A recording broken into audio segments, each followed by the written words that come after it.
अम्मा बाद फ़अऊज़ु बिल्लाहि मिनश्शैतानिर्रजीम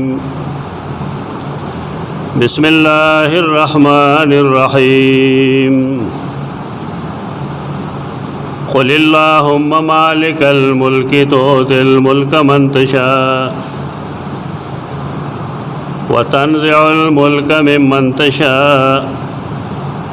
व तु'इज़्ज़ु मन तशा व तुज़िल्लु मन तशा बियदिकल खैर इन्नका अला कुल्लि शैइन क़दीर। अस्माउल्लाहिल हुस्ना के दुहाग नमूना चाग यौज़ गस्तेशी नाल खाफिज़ और राफ़े गुंदे अगाल मुइज़ अवल मुज़िल्ल। मुइज़ द इज़्ज़त ना इसमें फ़ाइल ले और मुज़िल द ज़िल्लत ने इसमें फ़ाइल ले।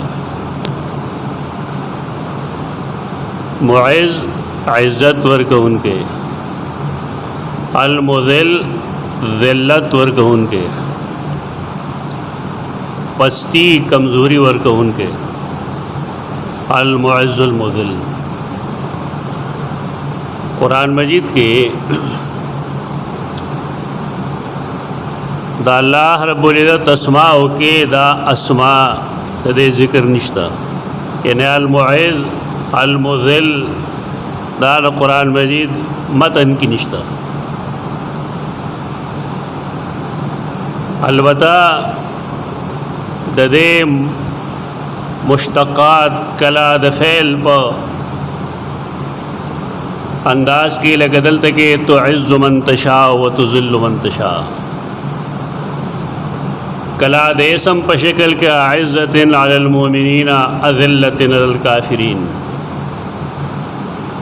और कला दासी चे लक़द नसरकुमुल्लाहु बिबद्रिन व अंतुम अज़िल्ला। दासी क़िस्म इस्तेमालात देशतरे तो मुश्तक़ात हुए, लेकिन देश में फ़ाइल पता और बांधे अल मुइज़ और अल मुज़िल कुरान मजीद की निश्ता। अलबत्ता दा तफसीर पागे हदीस किश्तरे कम च सुनन तिरमिज़ी और सुनन इब्न माजा है अल मुइज़ अल मुज़िल इज़्ज़त और ज़िल्लत दारा अल्लाह पे इख्तियार की। आयत करीमा कम च मालुस्तरे सूरत आल इमरान आयत 26 तो पाए के नबी करीम सल्लल्लाहु अलैहि वसल्लम तो फरमाई कुल ओ आया। मुफस्सिरीन लिखी मुस्तारान व मुंतवेल चिकला कुल आयत करीमा इब्तिदा के राशि तो कुरान रसूल असम फ़र्ज़ी प नबी बांधे, लेकिन कुल सरच शुरूश दा हम फ़र्ज़ी इन दा हम फरीज़दा द रसूलुल्लाह सल्लल्लाहु अलैहि वसल्लम प ज़िम्मा चगा दे ऐलान की अल्लाहुम्मा मालिकल मुल्क तु'तिल मुल्का मन तशा व तंज़िउल मुल्का मिम्मन तशा। वाया अल्लाह तो मालिकुल मुल्क के तेरा बादशाहान व बादशाह इख्तियार द कुल आलम स्ता पे इखलास करे। तु'तिल मुल्का मन तशा तो मुल्क बादशाही और के चाल चिस्ता खुशी दारंगे लरे के बादशाही इक़्तिदार द चाल चौकौड़े दा ऊंच नीच द इक़्तिदार वर कवल और न वर कवल काश के मुसलमानान तो कुरान मजीद पे दे आयत वानी सोचुगी ढेर शे फसादात व ख़तम अल्लाह इख्तियार लाश के अगस्तल नहीं पगार अल्लाह चाला से इक़्तिदार वर्को से इज़्ज़त वर्को से जायदाद वर्को नूर खला कुल हसद कई अवलिद आगे दलरे कौल द पारा मुकाबले और कोशिशों न कई जानम जहन्नम तरसी और गबल फ़रीक़ मुखालिफ هغه خپل خلاف کوي، هغه غریب انسان دی، کله کله به انتقامي کارروايي کوي، سبب خود جوړ کړی دی. د اسماء الله الحسنا بنیادی فائدہ دارا چې انسان د الله په صفاتو باندې پوه شي، نه په دې پوه شي چې ورکړه د الله په اختیار کې. یو سړی له الله لږ څه شی ورکړی دی، دی په دې لږ رضا شي، او یو سړی له ډېر ورکړی نه هغه په دغه ډېر کې شکر ادا کړي. دا جایز نه دی چې د یو سړي حصہ لږ ده د علم یا د عزت یا د دولت، نو دی د هغه چا سره حسد شروع کړي چې الله هغه له ډېر ورکړي دي. د دې وجې نه حدیث کې راځي چې حسد خالقه ده، دا چاړه ده. هغه چاړه نه ده چې ویښته خوري، بلکې هغه چاړه ده چې هغه ایمان خوري. دا ولې فرمایي د دې وجه دا ده چې حاسد اصل کې اعتراض په الله کوي چې دا سړی د دومره مال و دولت مستحق نه و، د دومره عزت مستحق نه و، څومره چې تا ورکړی دی. نو کله چې یو سړی د الله رب العزت په کارونو باندې اعتراض کوي، نو هغه مسلمانۍ د دایرې نه وځي. د دې وجې نه اکثر حاسدین د هغې د خولې نه داسې قسم الفاظ وځي او لاشعوري طور غریبانان بېدینۍ طرف ته روان شي. ورکوونکی الله دی، اللهم مالک الملک تؤتی الملک من تشاء وتنزع الملک ممن تشاء.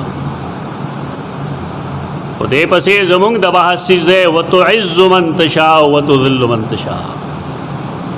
ربا ته عزت ورکې چاله چې وغواړي، خوښېدل نه چې سړی د الله خوښ دی. دلته خلک غلطه معنی کوي،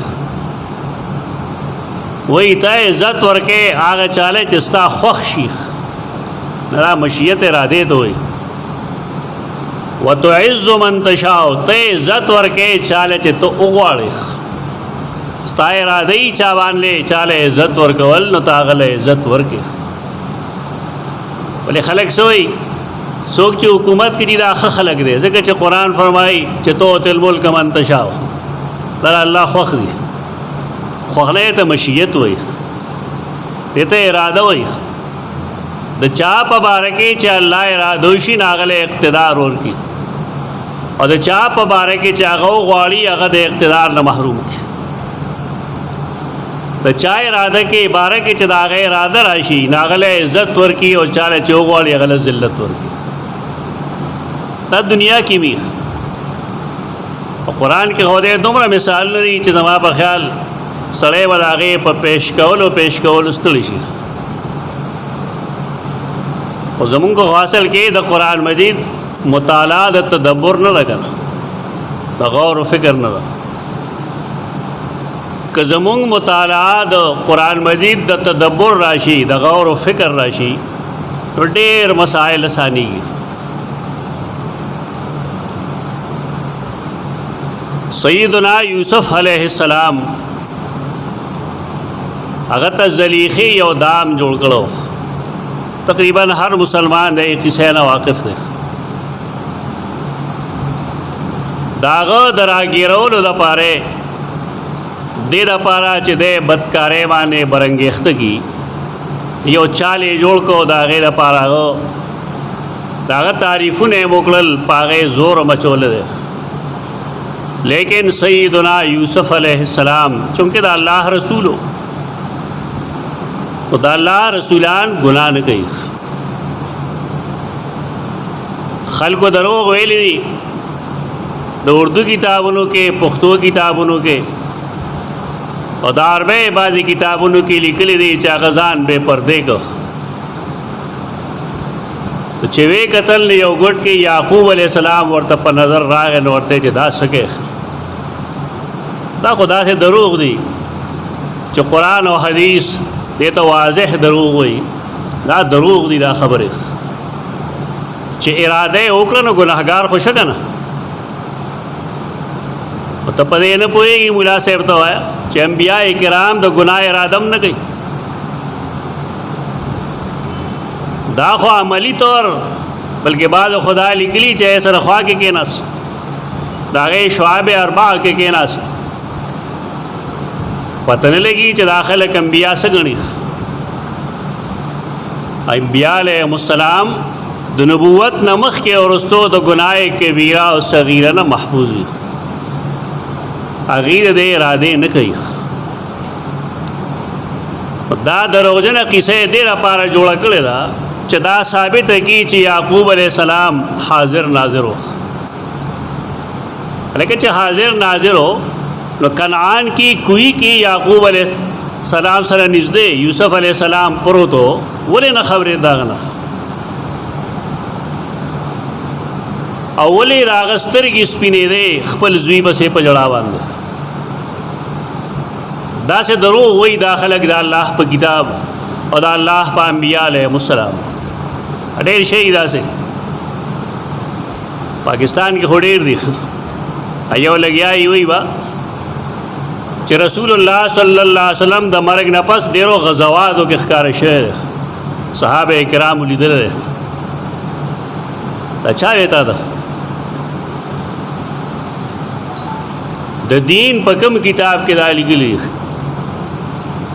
چې تنګ شي نه بیا یې د واقعي روایت ده واقعي وستانه سیوا دروغجنو خلق متفق دی په دی باندې امام شافعی و فرمایل کتب الواقدی كلها کذب د واقدی کتابونه ټول دروغ دي سر تاپه په کې د رښتیا خبره نشته دروغ وی او خلق بیلاری گئی په کیسه باندې عقیده نه ثابت دي کله چې یو سړی د عقیدې په باب کې خبره کوي نو دی په ځان پوه شي ځان دې پرې پوه کړي چې د عقیدې دپاره د قرآن واضح بیان پکار دی یا د رسول الله صلی الله علیه وسلم یو داسې حدیث چې ته متواتر وایي بس هر سړی صوفي دی خوب یې لیدلی او پای کیسې ثابت دی دا د بېوقوفتیا حد دی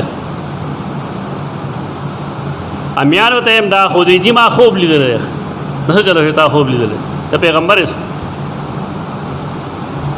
خوب خود انبیاء کرام علیهم السلام دلیلی زما استا خوب خود دلیل نه او کدا دلیل شي دا ځوانان نه دا ټول بوډاګان وټکوي ځکه دې ځوانۍ کې شیطان ډېر دوکه کړي دي په خوب کې دا حقیقتي احترام چې د انسان شي او سار د اعلام وي دا حقیقتا داسې شوي دا خو یو خوب د سړی یې ویني بس خوب د انبیاء علیهم السلام حجت او دلیلی د پیغمبر نه علاوه د بل چا خوب دلیل نه دا گپ شپ لګي د ځانه خبرې وکړي کیسې وکړي عوام دوکه کوي ته قوم د ایمان فکر وکړي دا غریبانه اسم تباری اته ورته دا کیسې هم کوه چې دغه ځای مې 12 انبیاء لیدلي او دغه ځای کې مې میکائیل علیه السلام لیدلی و ملائک چا لیدلي د هغې شکل شباهت به څوک څنګه بیانوي دا یو سوال لګه هغه انسانانو په شان دي ملائک خو انسانان نه دي نه د هغې شکل د انسانانو دی دا نور نه دي هېڅ چېرته وضاحت نشته دی قرآن و حدیث کې چې ملائک څنګه بلکې قرآن خدا فرمائے چې اولو اجنحة مثنى وثلاث ورباع ويزيد في الخلق ما يشاء د بعضې ملائکو دوه وزري د بعضې درې د بعضې څلوري د بعضې پنځه شپږي او چا دې نم سې وایي دا دروغ وایي په منبر باندې ناست دي پیر صاحب او ملا صاحب او خلک وا وا کوي ورته خلک دې ټول بې ایمانه کړل دا څه کوي قرآن و حدیث راواخلے قرآن و حدیث خلق و توخے دیتا عقائد سم کے دی اعمال سم کے پا قصو بانے دین نہ ثابتی گی کہ قصہ کہے نو دا قرآن مجید قصے ہوگا ذکر چاہتا دا اللہ کلام دے وہ پہے کہ دا زان نامے زشم کو لکہ واقع دا یوسف کے دا رضان نامے زش کر دے چراغی دا سلور و سانگو مینس کے کین آستو نکو اور تخکارا حجرہ سکے دا خو معصوم نشو. قرآن مجید خو هغه ته مخلص ویلی دی، د هغې اراده د ګناه نه وه. زلیخې د هغه ذلیل کول غوښتل، الټا هغه باندې الزام ولګو چې د ما ته لاس اوږد کړی دی. قرآن فرمائی وشهد شاهد من اهلها، فیصله وکړه یو فیصله کوونکی د هغې د اهل. دغلته بیا خلک دروغ وایي چې دا جي یو ماشوم ګویا شخ چې یوسف دا کار نه دی کړی. حدیث کې خود درې کسان راځي یا زیات نه زیات څلور چې هغې په ماشوموالي کې خبرې کړې دي. پوهېږې خو د یوسف دپاره د ګواهۍ تذکره نشته. د دې خلقو لانجه دا ده چې دی نه د قرآن نه خبر دي نه د حدیث نه خبر دي. د ځانه به قصې کوي او تا ته به وایي دا په کتاب کې لیکلي دي. کتاب دروغ لیکلي دي، غلطي لیکلي دي. د دین د معلومولو دپاره دوه تلي دي، یو ته قرآن وایي بل ته سنت وایي، حدیث. چې دا دین وی واقعي دا څلورم یا پنځم سړی ته ثابت دی، نو بیا پکار دی چې حدیث کو خیخ، چې حدیث کې نشته دا ګپې مه لګوه. قرآن دا نه وایي چې معشوم خبرې وکړي. قرآن وایي وشهد شاهد من اهلها، فیصله وکړه یو فیصله کوونکي په دې کې. هوښیار سړی و. عبدالله ابن عباس فرمایل دا د دې د ټبر نه او سړی و، حکیم و، تجربه کار و، ذوالحیا بالغ و، ګیره وه. دی ورته خبره مخې ته کېښوده چې یو سړی دی هغه داسې وایي او ښځه ده هغه داسې وایي، او په دې کې د یو کس کمیس لیدلی دی. صورتحال چې څه پیښ شو هغه یې ورته مخې ته کېښود. نه هوښیار سړي ووایي چې کمیس ته وګورئ، که کمیس د مخې نه شلېدلي نو مطلب دا یې چې روانۍ به سړي کړي، ښځې به په خپله دفاع کې جنګ کړي، نو دا کمیس به یې د مخکې نه شلولي. دا د هوښیارتوب خبره ده. د دې لپاره د دې ضرورت نشته چې د خامخا ماشوم ګویا کې. ماشوموالي کې تاسو که چېرته ډېر ماشومان پاتې شوي یې نو تاسو به کیسې اورېدلې وه چې کسانو غلا کړې وه. هوښیار حاکم به هغې ته د پښتو کتابونو کې به کیسې وه، پته لګي نه اوس تک نشته. حاکم څلور کسان جدا جدا بند کړل او ورله یو لخته ورکړه او ورته ویل چې کم کس غلا کړي که نه نو سار به د هغه لخته یو ګوته اوږده شوي. نو په دې هر څوک پوهېږي چې لخته خو نه اوږدېږي، خو اصول دا چې چور کی داړي میں تنګ کا کم چې غله نه هغه د خپل نه پرې کړه، نو سار په خپله معلوم شو. دې ته د هوښیارتوب خبرې وایي. دا ډېر مخکې به دا خبرې کېدې، دا اوس خلکو کې کم عقلتوب راغی، پسیز نه پوهېږي. ډېر داسې واقعات قرآن و حدیث کې شته دی چې پای کې دا ښودلي دي چې په هوښیارتوب باندې ګڼ مسایل حل کېږي. څه پکې ما یو دوه جمعې مخکې ویلي وو د سیدنا سلیمان او داود واقعه ما ویلې وه علیهم السلام. داسې خلق مو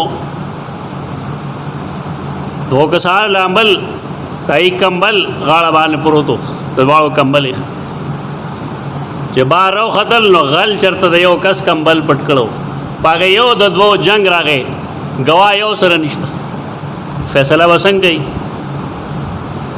هوښیار حاکمانو هغه دواړو له یې ګیرې او د سر ویښته منګس کړل. نو جیبې کې تاسو وګورئ چې کومه ټوپۍ استعمالوئ، کوم څادر استعمالوئ، د هغې تارونه ستاسو ویښتو کې خامخا روځي، د جیب نه هم روځي.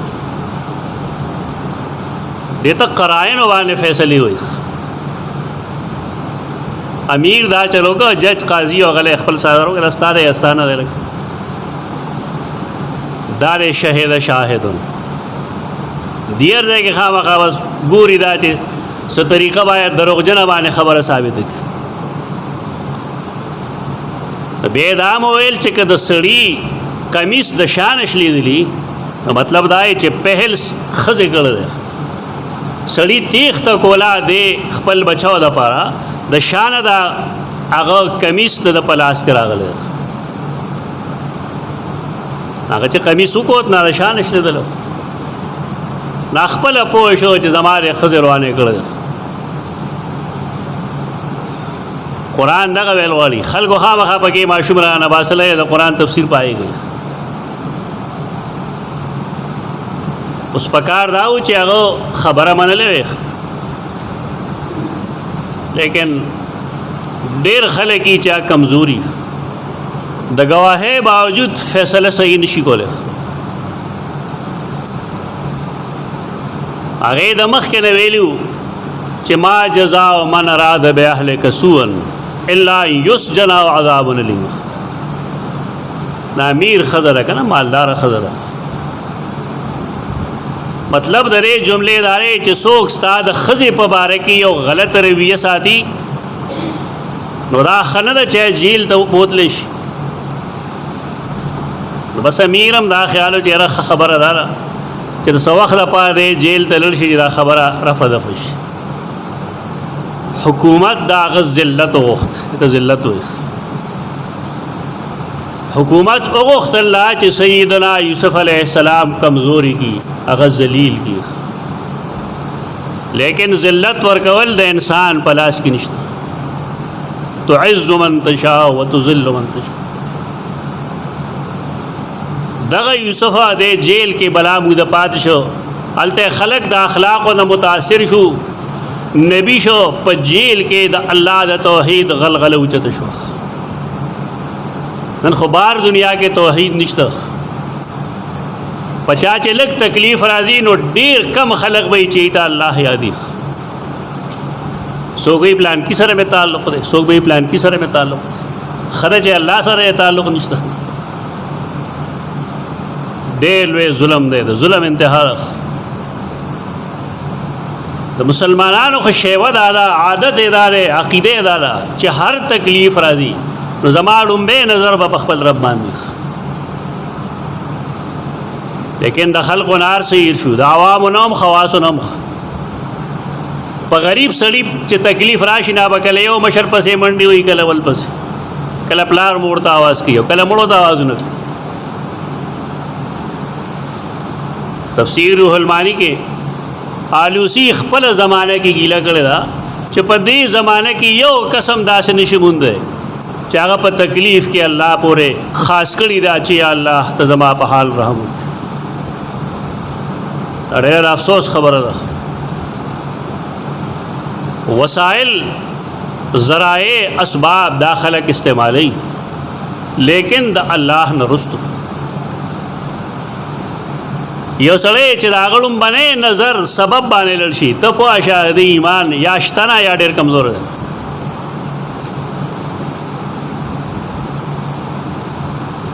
دا یوسف علیہ السلام خزو چې دا هغه د نیولو کوشش وکړو نو هغه څه ویلي وو رب السجن احب الی مما یدعوننی الیه. ربه دا ښځې چې ما ته څه وایي او کوم څیز ته ما رابلي د دې مقابله کې ما ته جیل خوښ دی. حسب الیهن واکم من الجاهلین. دی چې ما نه څه غواړي که ما هغه وکړل زه بیا ناپوه یم نادان به یم. دا د یو نبی کرداری او دا د یو مسلمان کرداری چې هغه تکلیف کې خپل رب پیژني.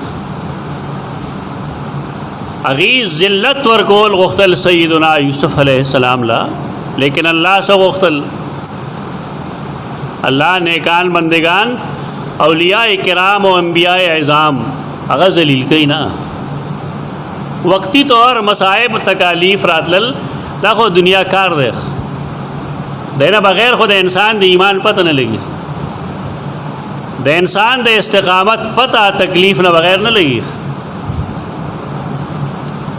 التلال قرآن فرمائی لبث فی السجن بضع سنین 9 کالے تقریباً تیر کړل. بادشاہ مینس کې خوب لیدل او بادشاہ غوښتل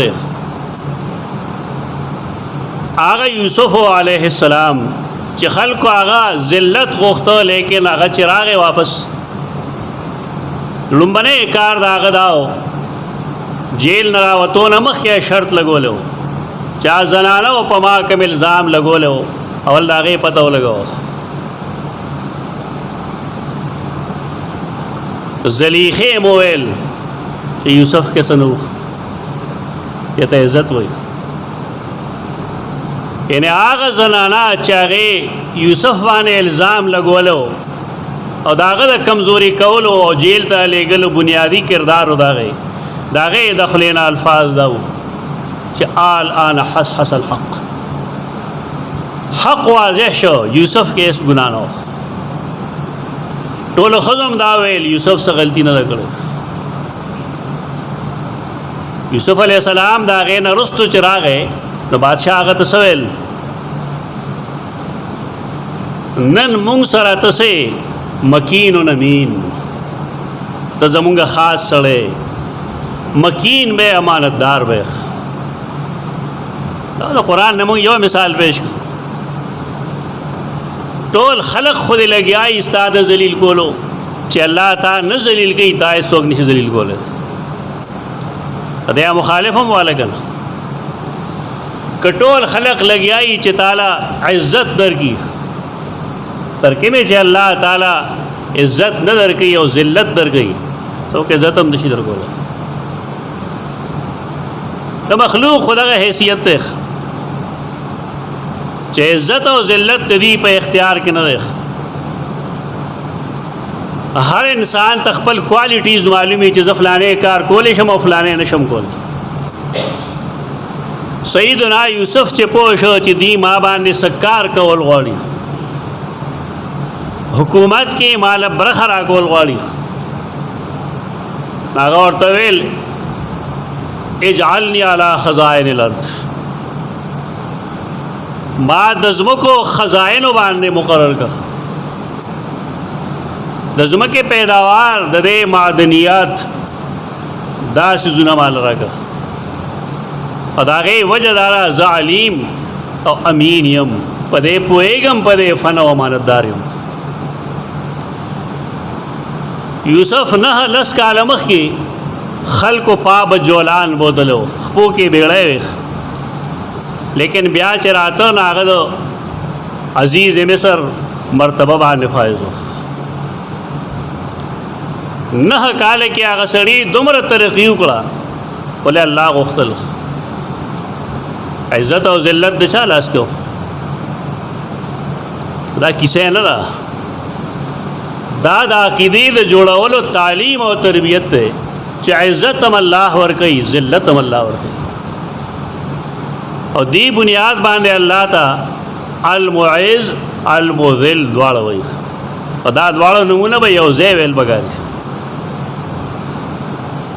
بعض اسماء مبارک کې دا قاعده دا به یوازې نه وایي لکه الخافض الرافع مخکې مونږ ویل دي دا هم یوازې به نه وایي دا به یو ځای وایي دارنګه المعز المذل دا به دواړه یو ځای وایي عزت او ذلت دواړه د الله په اختیار دي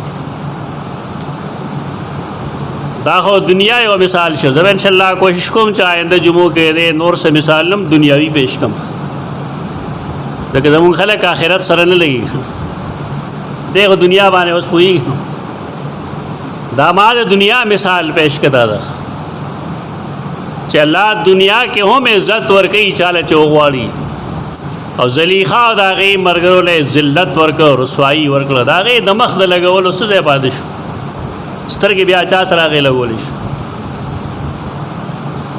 او قرآن مجید کې کله د عزت ذکر د ذلت ذکر د آخرت می هغه لپاره کوشش کوي او د الله نه دعا هم کوي چې الله مونږ د آخرت د ذلت او رسوایی نه وساتي اور اللہ مونږ له د آخرت عزت راکړي عزت داسې خلق چې الله غیلا عمل نامه په خلاص کې ورګي خلاص کې خدا عزت من خلق ده او چاله چې مې ورای زهره ورکی د شان ورکی او په غسلا سے ورکی خدا ذلیل خلق ده دا کم خلق دے چې الله دا غي په خلاص کې عمل نامه ور کوي ای وسمره خوشحالي ها امقرؤ کتابیه راهه زما عمل نامه وګوره او چاره چې ګس لاس کې ور کړی شي نا وسوي یا لیتنی لموت کتابیه کاش چې مال زما عمل نامه نه ورا کړی شوی او وسوي هلک عني سلطانیه دنیا کې ما سره ډېر عذرونه الله یو نه منم مونځ نه کوم حج نه کوم زکات نه ورکوم ډېر اعذار ما سره ټول ختم شو هلک عني سلطانیه سورۃ طه کې قرآن مجید عمدہ شان یو نقشه راخلې ده د اخروی ناکامۍ چې ډېر خلک به آخرت کې نابینا پیدا شړون نظر به نه تو دے با آواز دا کی چې رب دنیا کې ہو قد کنتو بصیرا زما خو نظر ہو آخرت کې زما دړون پیدا کول سو وجه دې پسې چې کوم جواب دې ډېر يرون کې ده پکاري ځان دا غي نرو باسه تاسو الله بوي كذلك تتك آياتنا فنسيتها وكذلك اليوم تنسى زما آیاتنا تا تراغلی قرآن تا پریخیو سمرا حاضر کسان چې په ایمان وای چنن روز کې چا د قرآن تلاوت کړه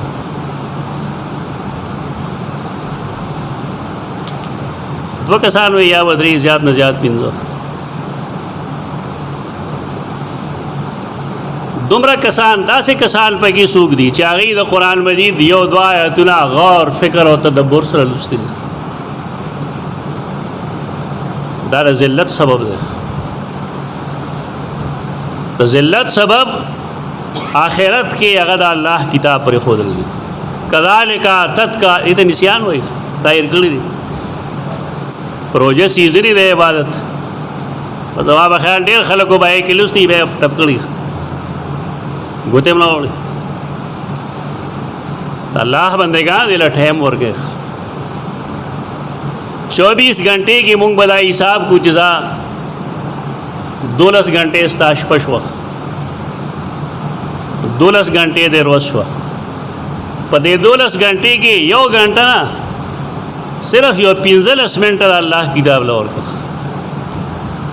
तो सड़े चख कारी ने 15 मिनट के यो पारल उस्तेश तो 15 मिनट के यो पारल उली नो पम्याश के बता दो यो कुरान ख़त्मी खुदा लागे चे इंसान अगता दाखिरत ईमान हुई गन